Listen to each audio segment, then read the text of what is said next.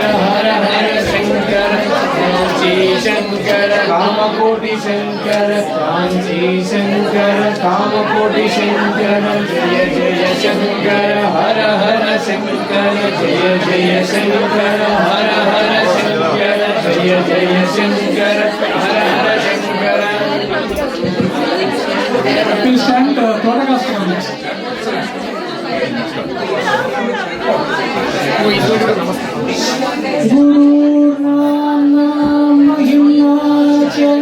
Shankara Yodirajate Tatiyangrigadate Maganayastu Namo Mama Vidya Shastra Sudha Jayate Mahitopanishad Kadhitardhanidhe Hridaye Kalaye Vimalam Sharanam Bhava Shankara Desikame Sharanam Karuna Varunalaya Palaya Mam Bhava Sagara Dukkha Viduna Vritam Rachaya Kila Darshana Tattvavidam Bhava Shankara Desikame Sharanam Bhavata Janata Suhita Bhavita Nija Bodha Vicharana Charumate Kalayeshwara Jiva Viveka Vidam Bhava Shankara Desikame Sharanam Bhavaye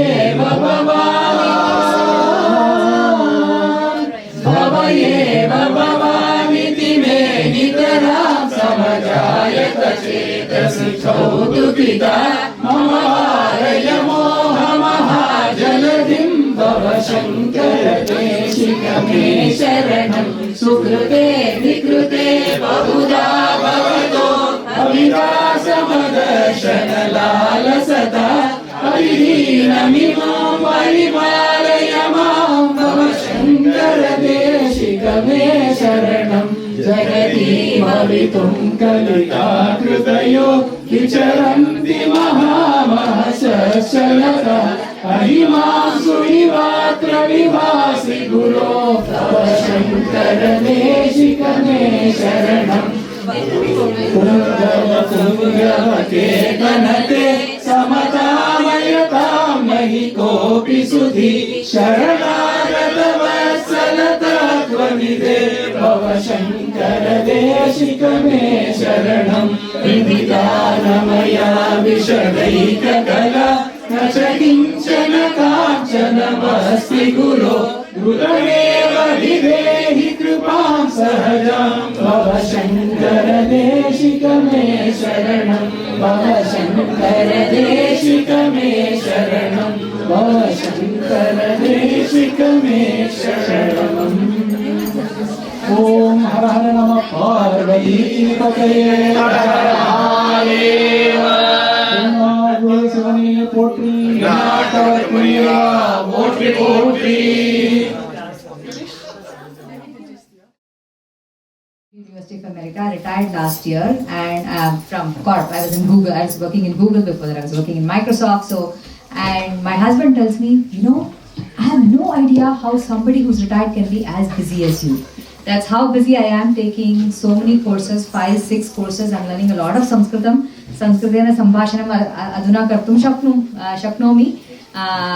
Venki-ji, for example, did a beautiful Samaveda presentation. In replying to him, I replied in Sanskritam. I hope you understood. So, I've been thoroughly enjoying learning Sanskritam. Today it was very clear when we looked at all the shlokas that learning Sanskritam is so important. And Hindu University of America has simple courses which takes you, they teach in English, so it's easy for people to pick up.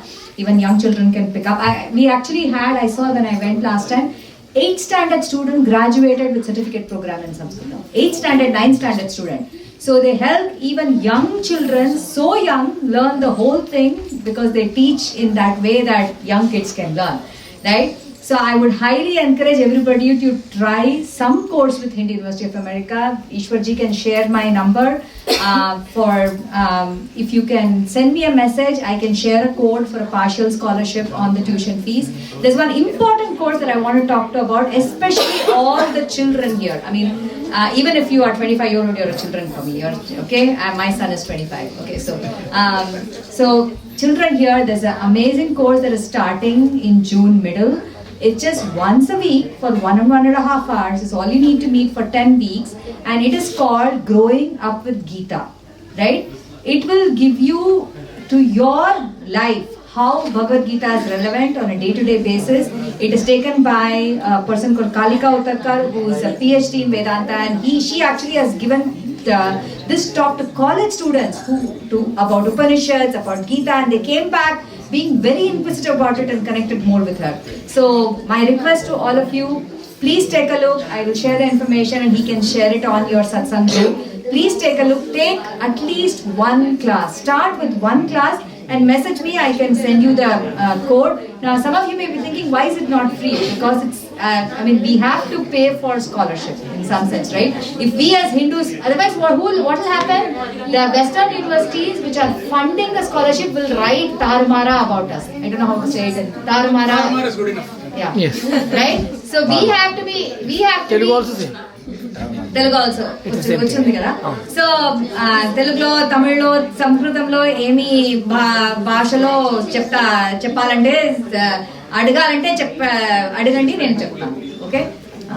Okay, so please, I encourage every one of you to take at least one course. And Eashwar has taken a few courses and he was telling how the orientation of Hindu studies was, I think there was one more person who was taken. And please tell me how eye-opening it was in terms of the relevance of this for all of us.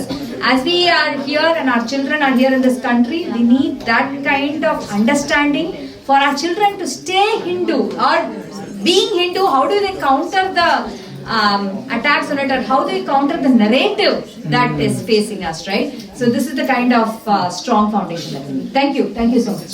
Jai Sri Ram. So Khedam-ji was here earlier and he left. So he is actually doing a satsang once a month, which is called Veda Parishad. In that different topics are being discussed also. So that is also another satsangam opportunity for all of us. So Venkat has mentioned about this when we are doing Rudram at your house also. So Veda Parishad is another thing. Khedam-ji is also doing it. So at this point, we'll do vote of thanks.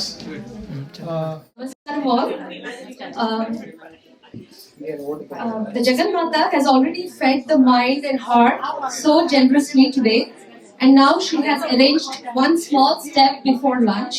So I would like to, get all of your attention, please. With the infinite grace of Jagadguru and the boundless compassion of Jagannatha, we offer this heartfelt vote of thanks.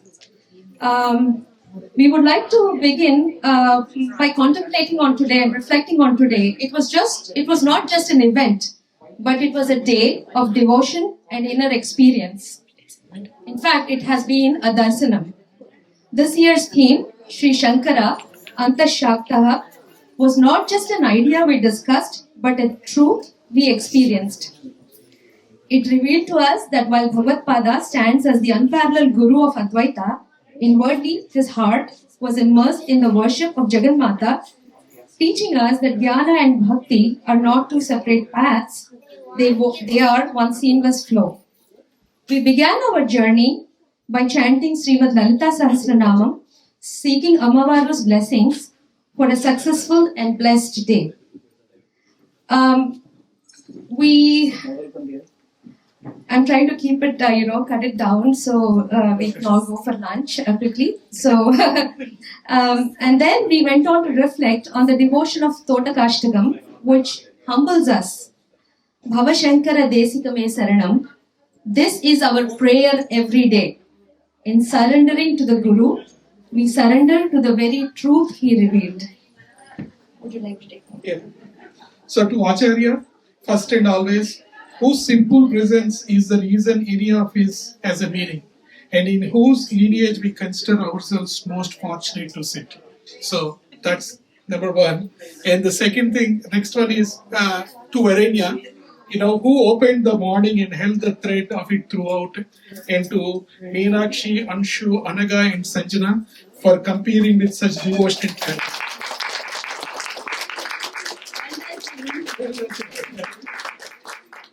And then to Kumārī, Sireesha, and to Ajit Garu and Sri Ramchandran Garu and Eashwar Garu and Venki Garu for all the sessions today. We are really blessed to have you here. Thank you so much for all the sessions.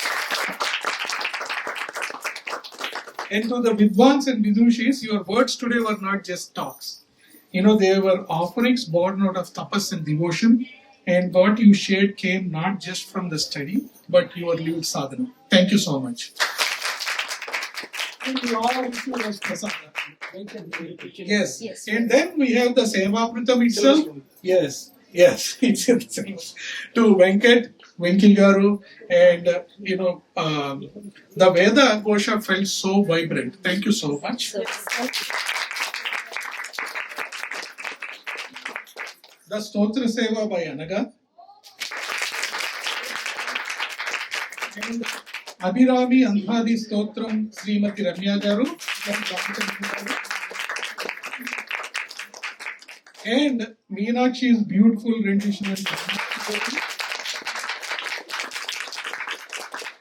and the Nṛtya Seva by Varenya. These are all offered as pure bhava. All kids go on. And finally, the Thotakastika that gathered every voice in this room into one. As Sridevi mentioned, we reflect on this devotion. Bhava Sankara Desikime Saranam. This is our prayer every day. And in surrendering to the Guru, we surrender to the very truth he revealed. And then, I have a couple of other things to share.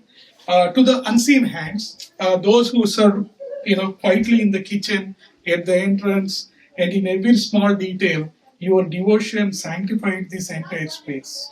What stood here today was not just a gathering, but a sacred colony in Bothell. And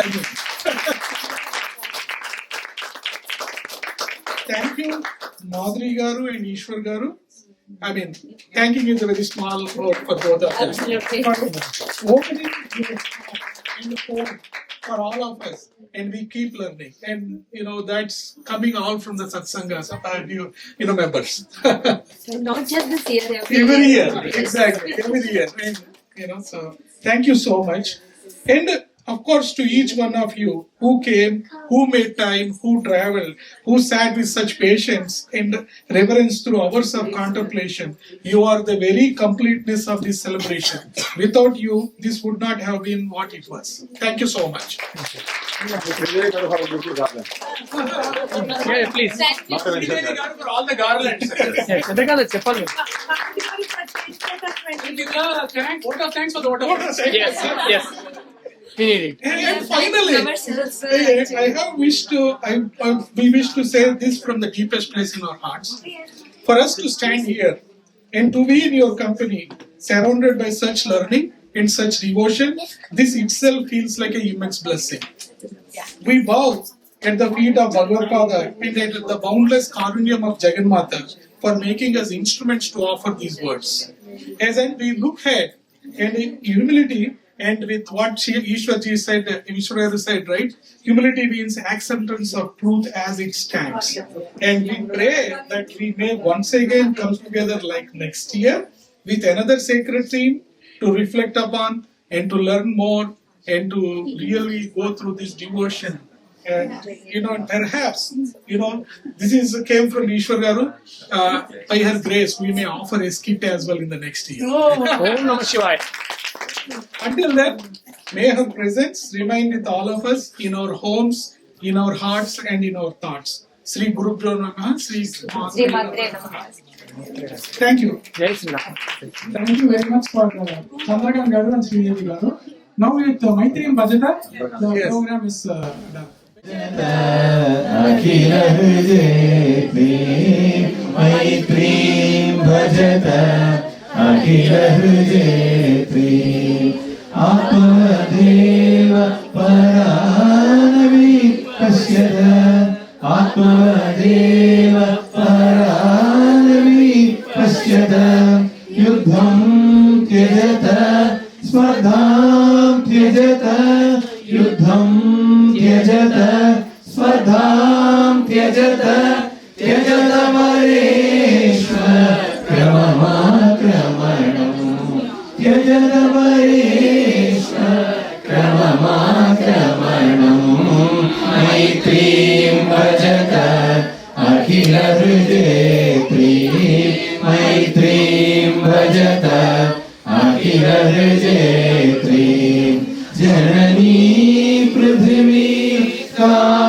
Kāmadukaste Janani Prithvi Kāmadukaste Janako Deva Sakala Dayalu Janako Deva Sakala Dayalu Dhamyadadatta Dayatvam Janada Dayatvam Jana